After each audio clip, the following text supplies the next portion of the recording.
Issue 123. We start out with Sonic asking Mina what she's doing in front of the old mansion after we see Mina once again thinking about how she's in love with Sonic, which is really starting to feel more like a single-minded obsession Amy Rose style at this point since he's all she thinks about anymore. I really hope this is just a phase. She tells him nervously that she came to help him and that she impulsively left the other freedom fighters and came here alone. Why did she call her super speed her mongoose speed when super speed isn't an iconic trait of the mongoose? Sonic admits that they're both impulsive, and after Mina points out that they have a lot in common, Sonic merely rudely snarks that they don't have any backup. Why the hell would he think he needs backup when he's Sonic the Hedgehog? I probably don't need to remind you at this point of how powerful he is. I feel pretty sorry for Mina here. She's not being treated very well. And also, why is Sonic just assuming he won't have any backup when he saw the king tell the freedom fighters where Sally was? Fortunately, when Mina says she was just following Sonic's lead, Sonic admits, "My bad," and seems to not be mad at her anymore. Then we cut to Sally, who thinks, well, here goes to nothing, making me wonder what kind of plan she's got in store. And she for some reason needs Fang to run it by her again while he kidnapped her, even though the answer is pretty obvious. Also, she's doing this while Fang's playing the piano. Huh, I never knew he could do that. That's a little bit of hidden depths there. I wonder if his good twin in Anti-Mobius is a pianist, and used that to make an honest living. Then it turns out Sally's plan is to be manipulating. And since we saw her show this rare side of her when she manipulated Snively into reversing Sonic's "his speed makes him older" curse, this makes sense. She mocks his plan, saying that she heard a lot about Fang, and then lies to him that if he lets her join his gang, she could keep pretending to be a hostage and her parents could keep paying him for a safe return, as opposed to giving up on Fang after the first time to get their daughter back and simply sending people to save her like Fang should have expected to happen. Then after she's looked at in shock because she's got such a goody-goody perfect reputation, Sally says, "Do you know what it's like having all of your wealth controlled by your parents? It's awful! This would be my chance to get back at them." So is this how the evil twin of Sally got involved in her gang? Did Patch and Boomer kidnap her for ransom and Alicia decided to join them despite her parents? I love seeing this side of Sally, but it just makes me wish I got to see more of Alicia. She could have been a great villain, and Sally proves it. Although I fail to see what she has to gain from this right now. Fang says that he didn't know she had all this teenage resentment towards the Rents. I like the teenage there. He says that he feels her pain, providing a tiny bit of backstory for him as it implies that he was rebellious against his parents too, and maybe that's why he became a criminal. And then, I have no idea what's supposed to be happening in this panel whatsoever. I assume Sally hit Fang? But if that was her plan to get his guard down so she could attack him, then why didn't she do it right away? He already had his guard down. He was playing the piano. She could have gotten his purple gun back then. I mean, he had his back turned and everything. Then Sally keeps her cool despite weapons being pointed at her, saying calmly to put those weapons down nice and slow. This bottling up whatever anxiety she's having at the moment saves her life, although I find it hard to believe that they wouldn't just shoot her, especially while she was in the middle of a sentence. She could still serve as a hostage dead. They'd still send the money, would they? Then we cut to Sonic telling Mina at the mansion that if they split up, they can cover the most ground in the smallest amount of time with their super speed. And this doesn't seem like a bad idea because they can both run really quickly, so they'd scour the mansion in like 2 seconds, not being away from each other for that long. Mina notices Sonic put his hand on her shoulder because he cares about her, and Sonic explains that if she finds Sally first, she shouldn't do anything reckless and instead come get Sonic as fast as she can. Mina then creeps me out, thinking that she'd do anything to prove her love to him, which sounds like something an insane Yandere would be written to say. And that's coming from someone who supports Mina being with Sonic more than with Sally. After Sally's escape, she dodges some gunshots because the other differently colored weasels finally snapped out of it and decided to fire at her. Unfortunately for her, those gunshots tell Sonic and Mina to go in their general direction. One of the goons tells her not to make them do something stupid, so if they acknowledge that's stupid, why do it? Sally ends up backed into a corner with no ammo left. Oh please, as if she was going to intentionally shoot any of them anyways. She probably just wasted all of them. As expected, Sonic saves her in time, and Sally gives him an overjoyed hug, saying that he always saves her. Sally tells Sonic that she loves him in front of Mina, and Sonic's brilliant response is to simply say, "I know." Yeesh, that's not a good response. Doesn't that end relationships? Wasn't there an episode of Seinfeld about this? But somehow, logic takes a back seat and Sally kisses him on the cheek instead, just despite the fact that she's been anxious and worried about Sonic moving on to Mina. So you'd think the "I know" response would be the last straw. Not to mention the fact that even after saying she loves him, all she does is give him another mere kiss on the cheek. Look out, Padme and Anakin, we have a new couple in town. This is romantic chemistry. Seriously, they show realistic guns whenever they want now, but actual kissing is too much for the kiddies.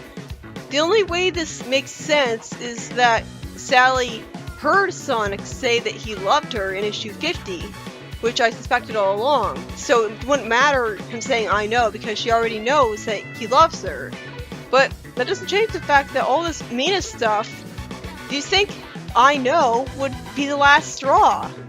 Naturally, Mina is heartbroken at seeing this, and is sympathetic in her reaction as she just runs away crying, thinking about how out of the loop she's been to not know Sonic and Sally were together, rather than lashing out at anyone. Mina insists that she'd still do anything for Sonic in spite of this, proving her loyalty. And meanwhile, Sonic and Sally are walking away holding hands for once, while Fang sneaks up behind them, serving as a reverse Chekhov's gun because last time we saw him, he was toppled over thanks to Sally.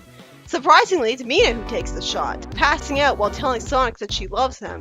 And Fang's cheerful reaction here is really confusing because his whole plan was to kill the princess as revenge for what she did.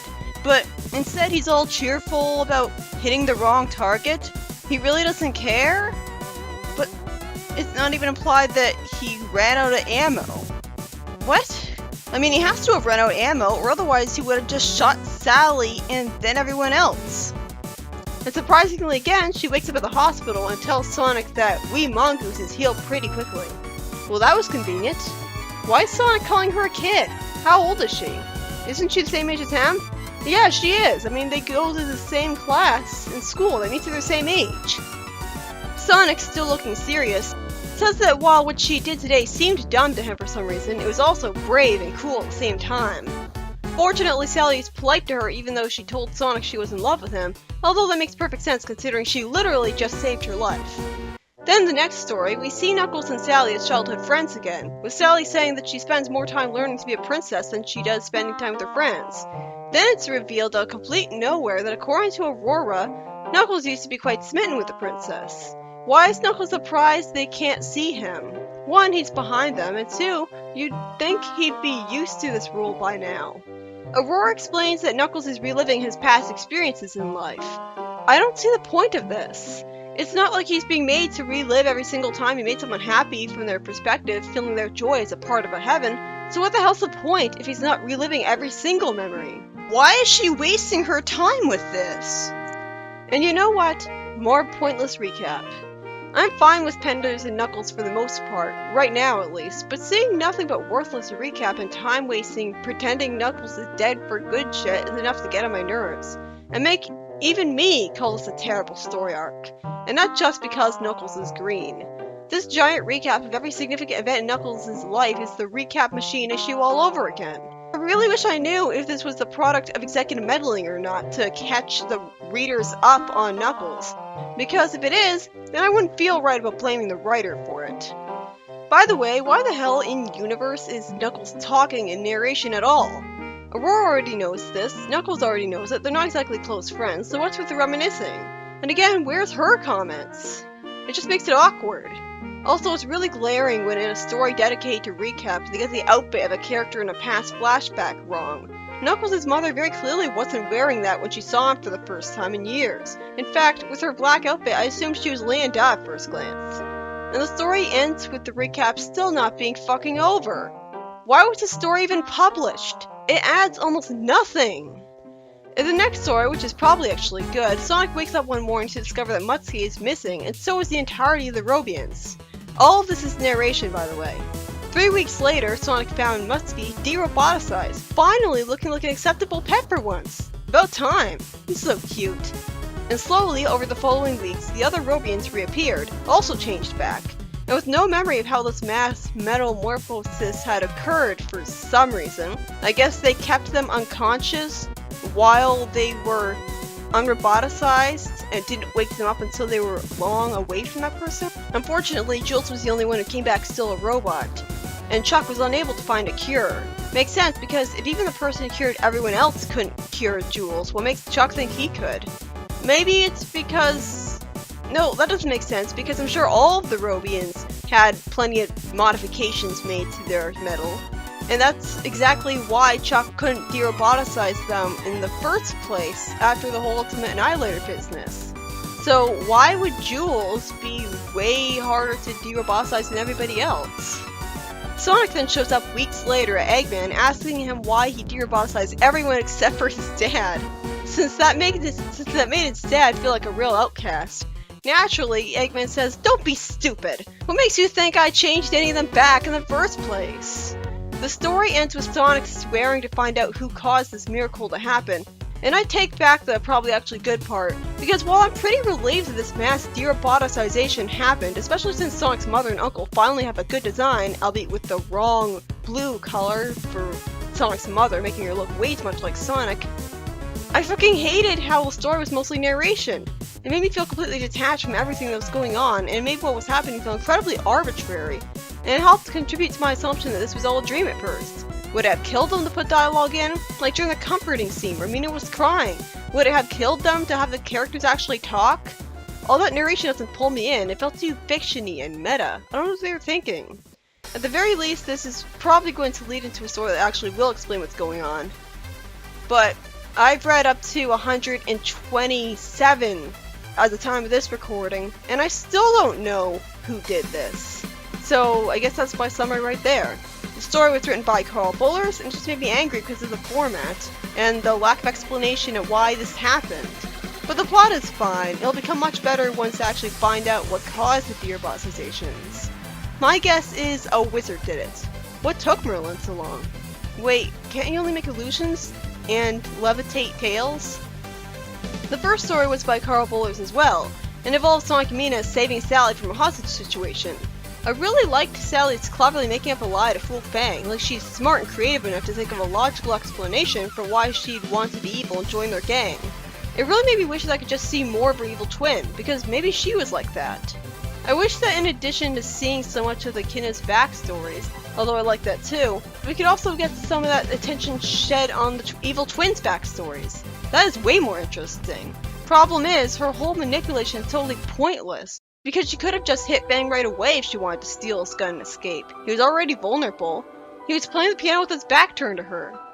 At the end of it all, Sally gets saved from a tight situation by Sonic, and finally says that she loves him after all this time of keeping her feelings for him totally hidden. To which Sonic's response is the deadly, "I know." But somehow that doesn't get him in trouble with his increasingly stressed out girlfriend. It only breaks Mina's heart. But fortunately not her loyalty, as she saves the day by taking a bullet for Sally, since apparently mongooses heal faster. Hey, she has super speed, why not another superpower? With no spin dash to take advantage of the speed, she kinda needs it. So I'm glad Mina got to do something really useful to help. She was almost completely redundant otherwise. And while she did tell Sonic she loved him right in front of his jealous girlfriend, it was after she saved that girl's life, so they called it even. And the second story, by Ken Penders of course, was absolute garbage, being nothing but recapping about stuff we already know. All it tells us is two things. One, the Knuckles actually used to have a crush on Sally, which makes me think of some other alternate universes where he and Sally got together to have an actually compatible couple. You know, aside from the Sailor Moon universe. And two, well, what was that other thing of interest? Oh yeah, I think it was Knuckles' mom wearing the wrong outfit? Yeah, that's pretty sad.